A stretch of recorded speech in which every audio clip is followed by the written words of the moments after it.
Lui and Oliver have dug up a couple of unusual endangered births this week. And a couple of mutts causing havoc on the pitch. Here are our two mutts with this week's edition of the Newshounds. Here's the Newshounds, Lui and Oliver, with their World News Roundup. This week on the Newshounds, scratching an itch. Playing through. And big excitement at the Brookfield Zoo. But first, big excitement at the Whipsnade Zoo in England as well. A Francois Langer monkey was born a couple of weeks ago, and this week, he finally stepped away from mom to allow staff to snap some shots of him. The zoo has nicknamed him Citrus because of his brightly colored fur, but that will start to fade to black over the next few months. Francois Langers are known for their inquisitive expressions and white prominent sideburns. Only about 2,000 of the old world monkeys are left in the wilds of the Indian subcontinent. The zoo says that's why Citrus's birth is so important.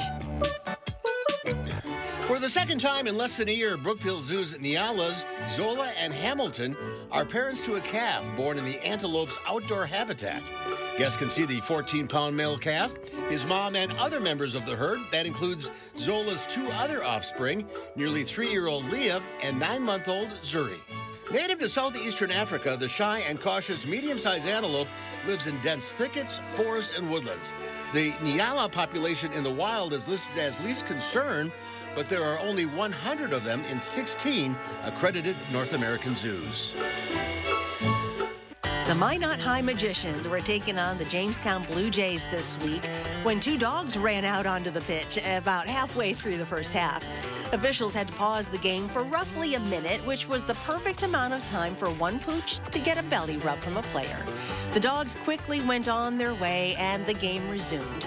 The teams, by the way, played to a 0-0 draw. We're thinking the dogs were the winners this night. And finally, adorable video posted by officials at Alaska's Glacier Bay National Park shows a baby porcupine scratching an itch on its belly. This porcupet was out with his parents in search of food. It scratched, it was back to mom. Officials wouldn't recommend using a quill as a belly scratcher, but they do hold antibiotic qualities, allowing porcupines to quill themselves with low risk of infection. And that's this week's edition of the Newshounds.